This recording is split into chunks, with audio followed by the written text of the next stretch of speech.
Go to the Rude Guest Hotline. Welcome onto the program, Scott Turner, former OC and play caller here in D.C., among other stops as a high-ranking offensive coach in the league. Just last year was with the Jets. Scott, it's good to talk to you again. It's Grant. How are you? Doing well, Grant. How are you doing? Very well. Appreciate a couple of minutes. Curious first. So NFL draft comes and goes. As a coordinator, what's that night like for you? Where do you sit? Like in that, we've seen the War Room a million times where they've got the long tables and then all the important decision makers at the front. Like, where are the coordinators at? How often are you asked questions of or talked to? How much say might you get in what happens? We've already had a lot of discussions leading into the draft. So kind of the work is done. And normally as the coordinator, I would just be in my office, kind of watching the draft, maybe working on some other things. Always a good food spread at the facility during the draft. So probably eating too much. And then if they needed me, or like if we were going to pick an offensive player, I would go into the war room, or like if it was getting close to our pick and, they wanted to ask an opinion, they would call you into the war room, or maybe, the head coach or general manager would come into my office and just, ask a couple questions of, if I still felt the same way about these certain guys, or, give a couple guys and what my opinion was. But for the most part, I would like to kind of stay out of there, and just, give you some time to get some more, because as you know, the draft is a long process and you're following it, in your office. But no, I'd stay out of the war room. So I've heard some stories over the years. Last year, Cliff Kingsbury was here, and he basically wrote a note and left it on the desk of Adam Peters a la draft day, where he asked him, Josh Connerly, like, get me the tackle from Oregon.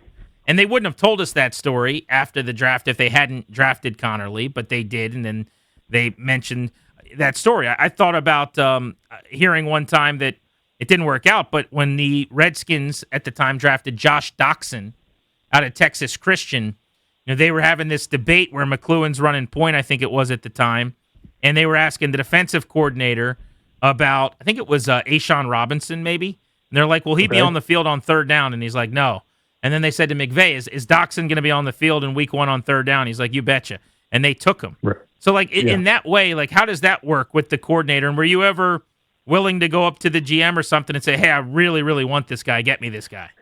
Yeah, for sure. And honestly, like I always tried to make sure that how I felt about a certain player was conveyed in our meetings, and then also just through conversations leading up to the draft. Now, if someone was still there and especially as you get later in the draft and you really felt strongly about them and you tried to make a push for it, then yeah, absolutely. I would go to the GM, or he would maybe ask his opinion.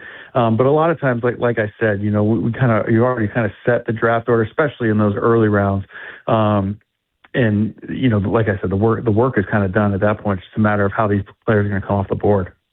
So we had Scott look at some of the sizzle reels and some of the production of some of the offensive players in this draft class for the Commanders for us to just get his initial thoughts on what he liked and what he sees, what he wants to see more of from some of these guys. So let's start with the wide receiver out of Clemson, Antonio Williams. They took him at number 71 overall. What'd you think? I think he's an interesting player, pretty decent size, that 5'11", 185, 187, something like that. Is still a pretty good sized player. He played a lot in the slot for Clemson, but he can play outside as well. There were some clips of that. Seems to be a really good player. So is with the run after catch. He's also a punt returner. Normally those things go together pretty well. You did see some contested catches, but he was more of the type of guy that would throw the quick screens to the quick slants, type of catch and run type player. I think, as far as like his skill set, the 40 time, like his speed, everything looks good. And it's just a matter of, evolving his route tree. The interesting thing to me, because I know in, David Blau's offense and, coming from the Lions scheme, there's a lot of option routes. You really want to run a lot of different option routes. So is he going to be able to do that? I'm sure when they evaluated him, they see him in that role, because those are the types of balls where, the guy makes a good decision, quarterback throws in the ball, and then you can get some run after catch and get some first downs, whether it's on first, second down, or third. So I'm assuming that that's the role that they're looking at him to have, and it'll just be a matter of, can he do that, and then how evolved can he get in the route tree? And then what's the idea for him? Do they see him as a slot or an outside player or kind of both? Because I think he has ability to do some different things. And then they hand him the ball as well, and you even saw him throw a touchdown pass against North Carolina. So it seems like this is a guy that, is a playmaker that you want to get the ball in his hands, and then the defined details of running routes and the passing game. Like that's, I think I'm not saying he can't do it. I'm just saying he's going to have to, develop that, and to continue to grow in this league and be the player that I'm assuming they're anticipating he's going to be when you pick him at 71. Former Washington OC and play caller Scott Turner. So I think most of our listeners know what an option route is. Pretty self-explanatory, right? How does it work, though, especially at the receiver position and on a given play? Like, how many options do you have? Are you reading a defender and the quarterback's got to be on the same page as you? Like, take us through that. No, everyone's terminology is different, but like what we had in our offense would be like if we had an option route and then we had a choice route. So an option route, the receiver had two options, if you will. Okay, he could either turn arc release and then turn in and hook up. Like if it's a zone defense, you fill a void in the zone, you turn around and hook up. And then if it was man and you're getting matched, then you can break out and run out. Okay, so those would be the two options on an option route. And then the other one we had would be a choice route. In a choice route, you have the third option. So the third option is the ability to break in. And when you call a choice route, that's really what you want the receiver to do, is break in, because that's where you can get the big catch and runs. And then, so if you get man defense and the guy's head up to outside leverage, you want to cross his face. The quarterback can hit you, catch and run. If he's hard inside leverage, then you'll break out. And then, like I said, if everyone's dropping in zones, and you can see the eyes on the quarterback, and now you're just going to find the hole, turn in, hook up, and expect the ball for a completion. So if it's all based on the rules, like what you're getting from the defense, theoretically, the quarterback and the receiver, as long as they see everything the same way, should be on the same page. But I'd imagine that takes a lot of time on task. It does. And we would have certain guys like, all right, these are our option or choice route runners. And it's not something that you necessarily train your whole receiving core to do, because you want the quarterback and the receiver to be on the same page. The big coaching point to the quarterback is always just trust the route runner. You know what I mean? Because if he makes the right decision, then he should be open. Now, where you get into some issues with that is like if what we would have called 11 hole defense, or like man free, where there's a hole player or like a linebacker that doesn't have man responsibility. He's just reading the quarterback's eyes. The defense is going to play with outside leverage in that case, and now you'll get a break in by a receiver, but there's an extra defender. They're playing outside leverage because they know where their help is, and that's where the quarterback just has to read it, and then he progress through in the offense. So really, like what we'd always say on choice routes and option routes is you should be throwing that player the ball unless they're doubled, and then if someone goes to double them, whether it's a man or zone, then now you work through your progression off of that. Scott Turner on Grant and Danny. So one of the things when I watched him, he was not on my radar because I didn't think they were going to go slot guy there, and I thought one of the bigger, faster guys on the outside was kind of going to be the play. So it just wasn't someone I'd studied a lot. But one of the things that I saw when I watched was, 2 years ago, ultra productive. I know he had some hammy issues last year, but just 55 catches for 600 yards, 4 touchdowns. 2 of them were against FCS, and he only had 8 catches of 20 or more. And so when I started asking people about that, a lot of smarter people than me that studied him said, this offense, it was gross. Or, the quarterback play from Cade Klubnik was why. So I wonder, from your perspective, you've had to have studied a lot of guys like this where they might have been a really good player and they didn't get to show it. How do you bake that into the evaluation? I think just kind of what you said. Like, you got to look at their whole body of work, and he's been more productive in the past. And then sometimes, like, you look at, like, you give the initial stats and you're maybe a little underwhelmed, and you're saying a lot of the production came against FCS, but then you look at the tape and you're like, man, this guy was open. Like, they just couldn't give him the ball, whether like it was especially from the receiver position, like whether it's like a breakdown in pass protection, the quarterback misses a throw. You know what I mean? There's a lot of things that going into it. So you just grade the player, and a lot of times, like, a positive play from the receiver might not result in production. And then, you also got to, you have a chance to evaluate that player. And this gets more into the interview process, which, obviously I'm not a part of that, but like whenever a player would have that type of issue, and like for my person, it's like I'd ask him about it and like ask him why, and it gives you an opportunity to kind of evaluate the person too. Like, how are they going to respond to your question? Like, are they going to blame their teammates? Are they going to blame their coaches? Are they going to take accountability? Because the film tells the truth. Like, if he's open and the guy's not getting him the ball, but then you want to see what he says. Like, well, coach, I was open. They wouldn't give me the ball, or like they would throw it. Like, that's not necessarily the number one thing you want to hear from a player. So I think it's all it's all part of it. I think you just got to do the full evaluation. Scott, you were here in 22 calling plays. So you had Brian Robinson as a rookie. You would have been a part of that draft process. I bring him up because Katron Allen, the pick in the 6th round, is a sledgehammer. I mean, this guy's 215 pounds. He's not fast, didn't run the 40. Nickname is Fat Man, but he's one of the most productive backs in Penn State history. 1st in yards, 3rd in touchdowns. My preference is always the shiftier, more elusive, and a scat back who can catch passes. But it seems to me like, coming out of Penn State, this is a guy who could be super productive in a role like a David Montgomery in this offense. Yeah, I've always kind of liked this player. I've just, obviously when you go to a big school like Penn State, some of those games are going to be on TV. Like, so I've seen him over the years. Obviously, like it kind of is what you talked about with the receiver. Like last year, I mean, that the 2-headed monster between him and I believe Singleton is his name. I mean, that was a very productive backfield. Tyler Warren, like they were really a good offense. And then, kind of everything fell apart for him this past year. But you just see the vision. Like, this guy's a downhill, no-nonsense runner. He makes people tackle him. The ball goes where it's supposed to go within the run scheme.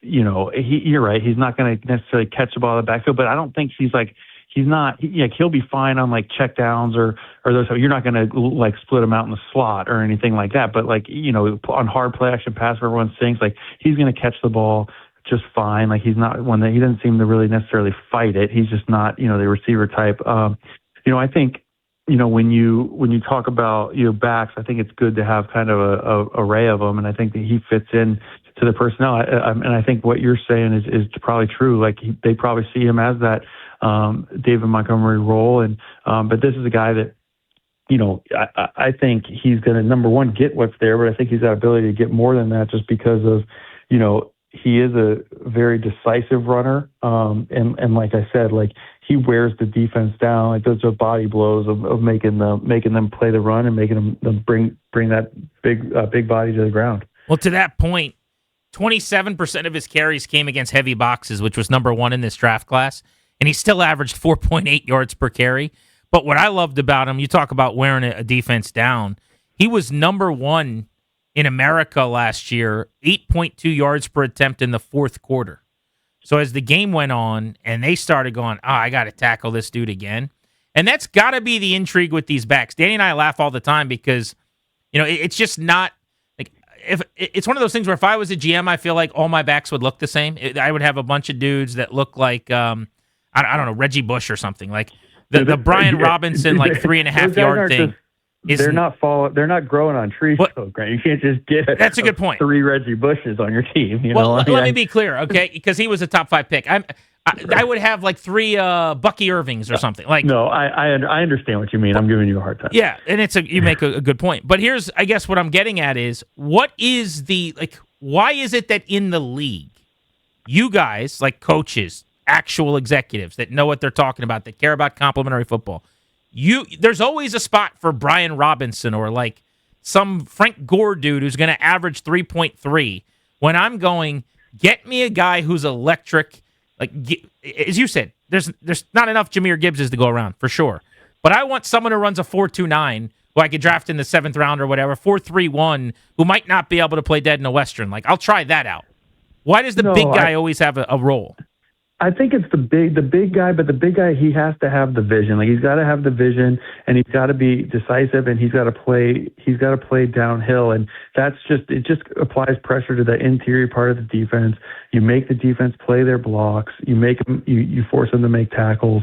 I agree with you. Like you can look at like my track record. Like I've always preferred what you're talking about, but I do think there is a place whether it's short yardage, the goal line situations. I mean, I remember, again, I'm not going to pretend like I don't hear the things you guys are talking about, but I remember in 2020, like you guys were not the biggest Peyton Barber fans, and he had the low yards per carry, but like I would always laugh. It's like, yeah, well, we only give him the ball when it's 3rd and 1 or 4th and 1. Like he's not going to break a 50-yarder, and we knew what Peyton's role was on our team, and that is actually kind of an extreme example of what we're talking about here. But like he got some big conversions up for us in big games, and I think the biggest thing is what I'm saying. Those big backs, like they just can't run in the back of the defense. Like they got to be able to have good ball placement, decisive runners, and then being able to finish and make people actually bring them to the ground. They should never let the first guy tackle them.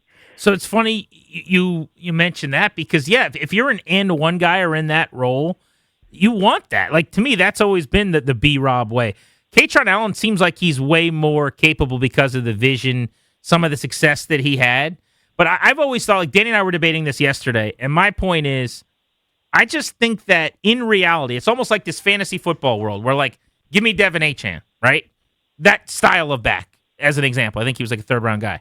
But my point is, it's more of a pain in the ass maybe to play Kaytron Allen. Like if you're talking about 15, 16 carries or something like that. And I just feel like it's the same as like I would never run on 2nd and 10. I could say that sitting in this chair is just a fat guy. But like occasionally you've got to worry about other things than that you're going to be in 3rd and 9. You see what I'm saying? Yeah. Yeah, absolutely. No, for sure. And I think the truth is somewhere in the middle. I think that you want the defense to have to chase Jahmyr Gibbs all around the field, and then all of a sudden they got to freaking meet David Montgomery in the hole, on 1st and 10 on a downhill run, and I think that's what we're looking for here with Kaytron Allen, and it's making the defense defend a lot of different things as opposed to just the same type of player over and over again. Montgomery's such a good example because like I'll use fantasy community, whatever that means, but like the people that are live watching on Twitter, every time he gets a carry in Detroit are screaming, right? It's like, give Jahmyr Gibbs the ball. And then you look up at the end of the game and the team they're playing is gassed and Montgomery's got 75 yards on, 11 carries or whatever it is. And he rips a big one off to put the game away. There is a role for a guy like that, and I love that pick. I'm excited about Allen. I think he's going to help them. The one guy we haven't talked a lot about as a show, and I'll just be honest with you, Scott, it's really hard for us with those offensive linemen. There's no numbers I can look at. I can tell you PFF liked them. They had him as their number 2 run blocking center, their number 5 pass blocking center.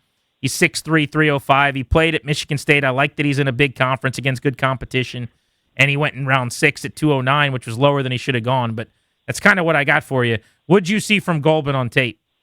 Yeah, so I thought, the one thing that stands out is he's a big physical player, and he can really maul guys in the run game.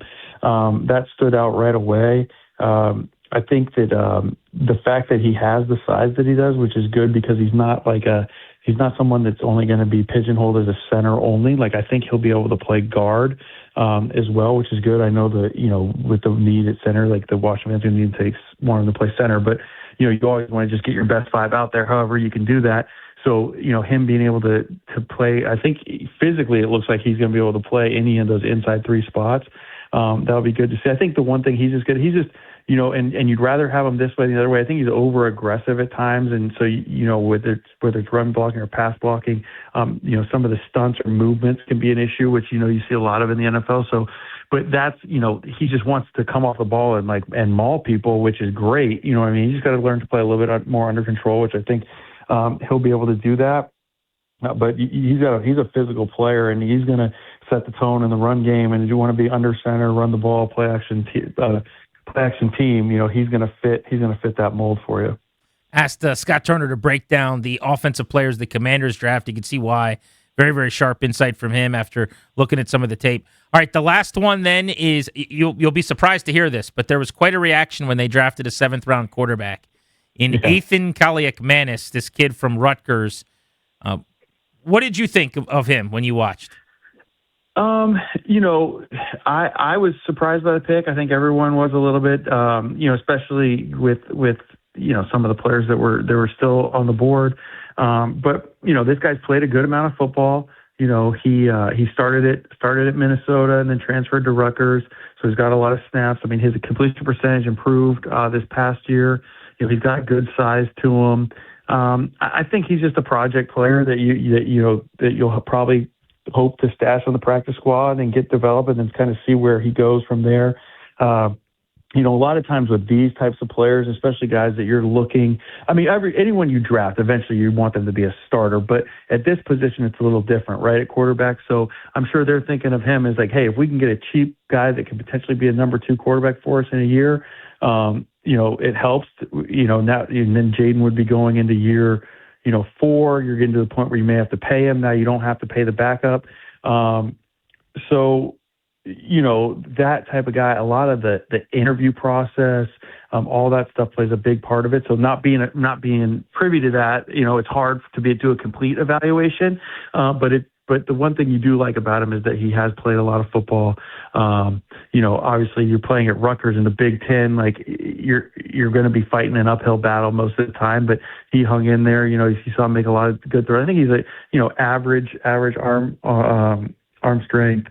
And I think it's just a project type player that they're going to be looking forward to work with. How overstated is this, or how off base am I, Scott, to say with a 3rd-string quarterback, you're kind of looking for a vibes guy who is really good in the room and who's pretty non-threatening.